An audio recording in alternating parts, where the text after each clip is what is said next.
Iran ഇപ്പം പ്രത്യാക്രമണം ആരംഭിച്ചിരിക്കുകയാണ്. പ്രത്യേകിച്ച് ഗൾഫ് രാജ്യങ്ങളാണ് ലക്ഷ്യം വെക്കുന്നത്. അതായത് ഗൾഫ് രാജ്യങ്ങളിലെ എണ്ണപ്പാടങ്ങളെ ലക്ഷ്യമാക്കി ആക്രമണം നടത്തും. ഇപ്പോൾ സൗദി അറേബ്യയിലെ റാസ് തനൂറ എന്ന് പറയുന്ന എണ്ണപ്പാടത്തിന് നേരെ ആക്രമണം നടന്നു. അതുപോലെ തന്നെ ആരാംകോ, അമേരിക്കൻ കമ്പനി, അവർക്ക് നേരെ ആക്രമണം നടന്നു. എന്ന് പറഞ്ഞാൽ തങ്ങൾക്ക് എന്തൊക്കെ നഷ്ടമുണ്ടായോ ആ നഷ്ടത്തിന് ആനുപാതികമായിട്ട് ഗൾഫ് രാജ്യങ്ങൾക്ക് നഷ്ടമുണ്ടാക്കണം. കാരണം അമേരിക്കയുടെ സാമന്ത രാജ്യങ്ങളാണ് ഈ ഗൾഫ് രാജ്യങ്ങളെന്നാണ് ഇറാൻ ആരോപിക്കുന്നത്. മാത്രമല്ല, ഇറാൻ ഒരു പ്രശ്നം ഉണ്ടായപ്പോൾ ഈ പറയുന്ന തുർക്കിയുടെ ഭാഗത്തുനിന്നോ പാകിസ്ഥാൻ്റെ ഭാഗത്തുനിന്നോ എന്തിന് സൗദിയുടെ ഭാഗത്തു നിന്നുള്ള സഹായം ഒന്നും ലഭിച്ചിട്ടില്ല. അതുകൊണ്ടാണ് ആ രാജ്യങ്ങൾക്ക് നേരെ ആക്രമണം നടത്തുന്നത്. എന്നാൽ GCC രാജ്യങ്ങൾ മുന്നറിയിപ്പ് നൽകി ഇനിയും ഈ ആക്രമണങ്ങൾ തുടരുകയാണെങ്കിൽ ശക്തമായ പ്രത്യാഘാതം ഉണ്ടാകും. എന്ന് പറഞ്ഞാൽ ഗൾഫ് മേഖലയിൽ യുദ്ധം കൂടുതൽ വ്യാപിക്കാൻ പോകുന്നു എന്നർത്ഥം, അല്ലേ? അതെ, ഇറാൻ ഒരു സ്വയം ചാവേറാവാൻ ശ്രമിക്കുന്നു എന്നുള്ളതാണ് നമുക്കിപ്പം തോന്നുന്നത്, അല്ലേ? അതെ. കാരണം ഇറാൻ ഖമേനിക്ക് ശേഷം ഇറാൻ അല്ലെങ്കിൽ ആക്രമിച്ചു, പ്രത്യാക്രമണം എപ്പോഴും ഉണ്ടാവുമല്ലോ. രാജ്യത്തിൻ്റെ സുരക്ഷയെ ബാധിക്കുന്ന ഒരു വിഷയം വരുമ്പോൾ ആ രാജ്യത്തെ ആക്രമിക്കുന്ന രാജ്യത്തെ തിരിച്ചാക്രമിക്കും.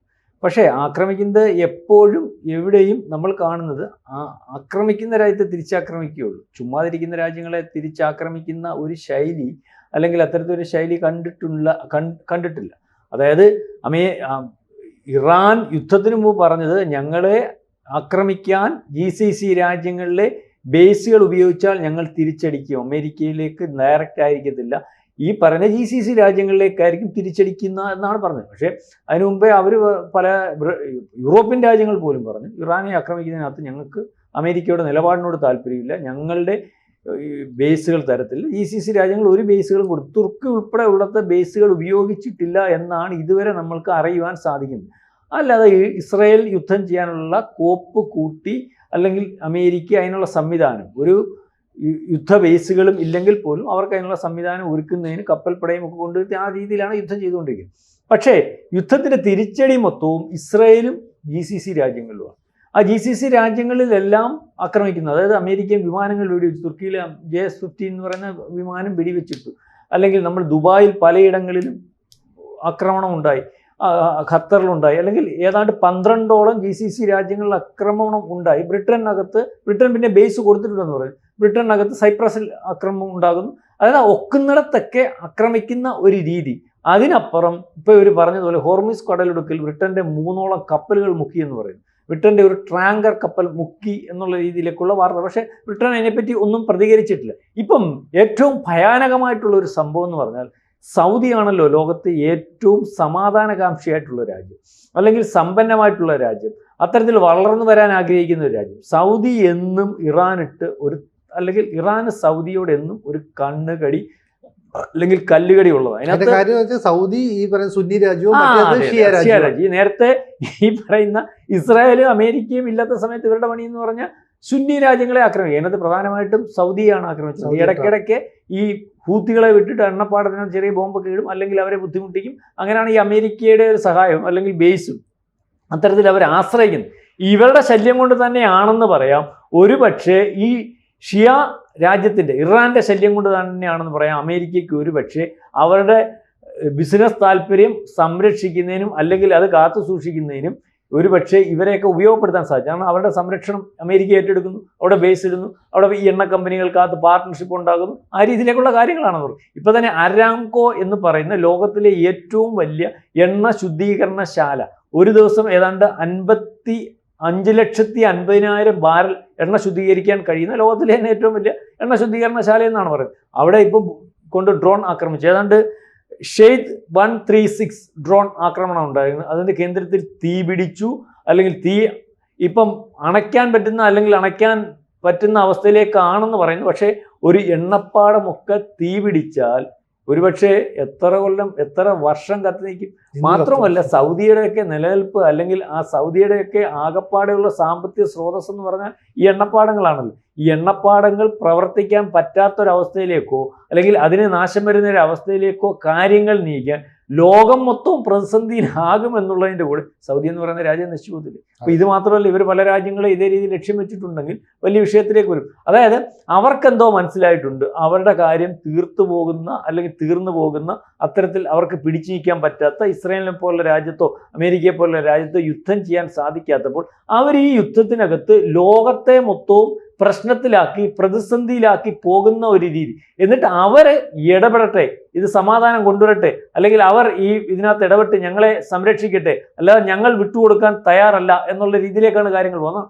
ആ യുദ്ധം ഇടയ്ക്ക് വെച്ച് കോംപ്രമൈസ് ചെയ്തില്ലെങ്കിൽ, അല്ലെങ്കിൽ നിന്നില്ലെങ്കിൽ, നിർത്തിയില്ലെങ്കിൽ, ഒരു റെസ്യൂം ചേഞ്ചിലേക്ക് പോകുന്ന ഒരു അവസ്ഥയിലേക്ക് വരുമെങ്കിൽ അത് സഹിക്കാൻ പറ്റുന്ന ഒരു പ്രസിഡന്റും, അല്ലെങ്കിൽ ഇതിന് ശേഷം ഇപ്പൊ അതിന്റെ പിൻഗാമിയായിട്ടിരിക്കുന്ന ഇപ്പോഴും ഇറാൻ നയിച്ചു കൊണ്ടുപോകുന്ന ഒരു ഭരണാധികാരിയുണ്ട്. ഖമേനി പോയി എന്നുള്ളതേ ഉള്ളൂ, അല്ലെങ്കിൽ ഖമേനിയുടെ കുടുംബാംഗങ്ങൾ നഷ്ടപ്പെട്ടു, മരുമകനും മരുമകളും മോളും കൊച്ചുമോളും ഒക്കെ നഷ്ടപ്പെട്ടു എന്നുള്ളതിനപ്പുറം ഇത് കാക്ഷിക്കുന്ന ഈ ഭരണ സംവിധാനത്തിനകത്തിരിക്കുന്ന ഈ മതമേലധ്യക്ഷന്മാരും, അല്ലെങ്കിൽ ആ ഒരു ടീമുണ്ടല്ലോ, അവരുടെ കയ്യിൽ നിന്ന് ഭരണം പോകുന്ന ഒരവസ്ഥയിലേക്ക് കാര്യങ്ങൾ ഉരുത്തിരിയാൻ അവർ താല്പര്യപ്പെടുന്നില്ല.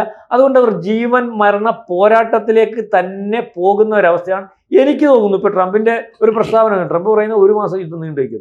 അപ്പൊ അവരുദ്ദേശിച്ചിരിക്കുന്നതിനകത്ത് ഇത് കാണിക്കും. അവരൊരു കാര്യം ഉദ്ദേശിച്ചിട്ടുണ്ട്, നാളെ കാലത്തെ ഇവനെ കൊണ്ട് ഒരു പ്രശ്നം അല്ലെങ്കിൽ ഉരുത്തിരിയാനോ അല്ല പകുതിക്ക് വെച്ച് ഇട്ടിട്ട് പോകാനോ ഉള്ളൊരു തീരുമാനമില്ല. എന്തായാലും ഇത്രയുമായി. ഇതിനകത്ത് വേറൊരു വലിയ കാര്യം കൂടെ വരുന്നുണ്ട്. ഇപ്പം സിനുജി ആദ്യം പറഞ്ഞതുപോലെ ഇത് വലിയൊരു യുദ്ധത്തിലേക്ക് പോവുക. വലിയൊരു യുദ്ധത്തിലേക്ക് പോകാമെങ്കിൽ ഇതുവരെ പ്രത്യക്ഷത്തിൽ ഒരുപക്ഷേ നമ്മുടെ റഷ്യയോ ചൈനയോ ഒന്നും ഇറങ്ങിയിട്ടില്ല. അവരും അങ്ങനെ അങ്ങ് ഇറങ്ങുമെന്ന് എനിക്ക് തോന്നുന്നില്ല. പക്ഷേ GCC രാജ്യങ്ങൾ ബേസ് കൊടുക്കാൻ സാധ്യതയുണ്ട്.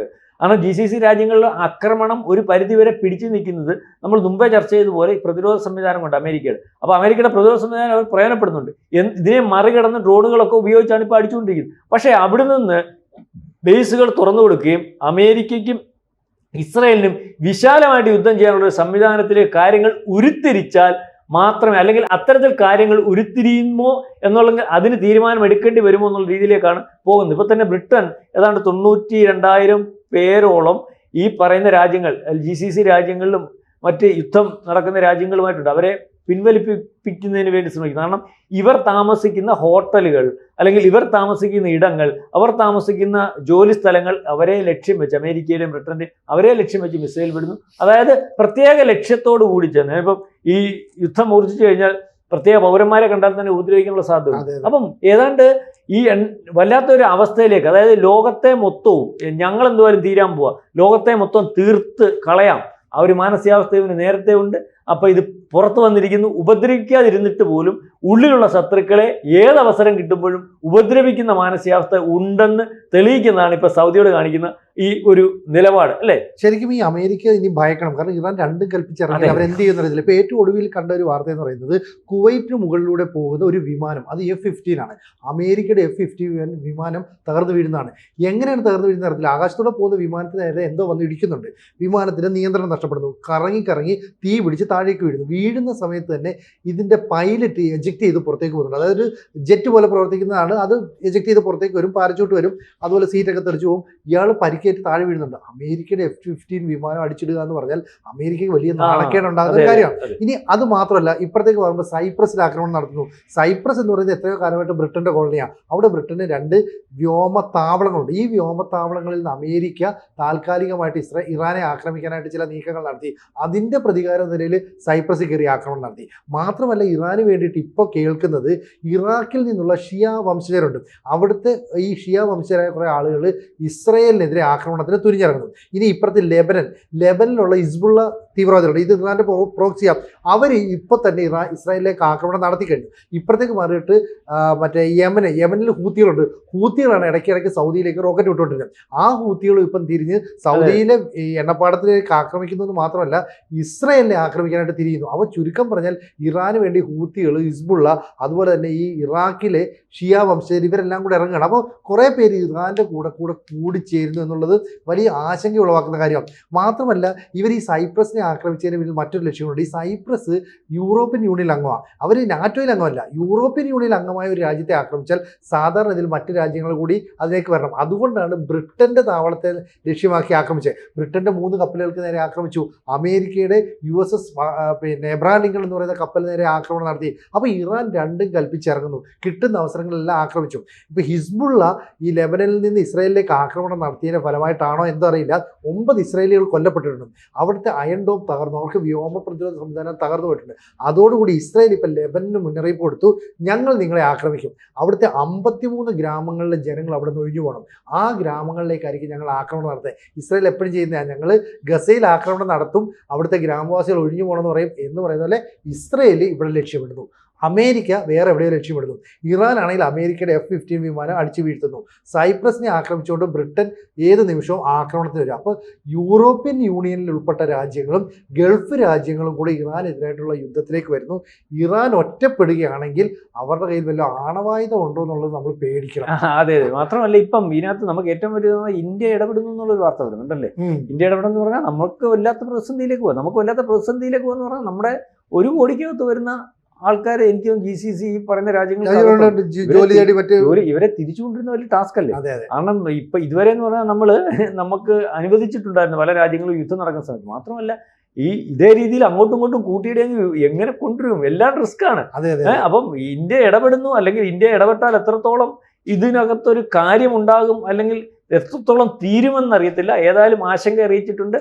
ഈ GCC രാജ്യങ്ങൾക്കകത്ത് UAE അല്ലെങ്കിൽ ആശങ്ക അറിയിച്ചിട്ട് പ്രധാനമന്ത്രി സംസാരിച്ചിട്ടുണ്ട്. ഇന്ത്യ ഇടപെടുന്നു, നമുക്ക് പ്രതീക്ഷിക്കാം. പക്ഷേ ഇത് മുന്നോട്ട് പോയാൽ, ഈ യുദ്ധം മുന്നോട്ട് പോയാൽ ഏതായാലും അതൊരു ഗുണമാവത്തില്ല.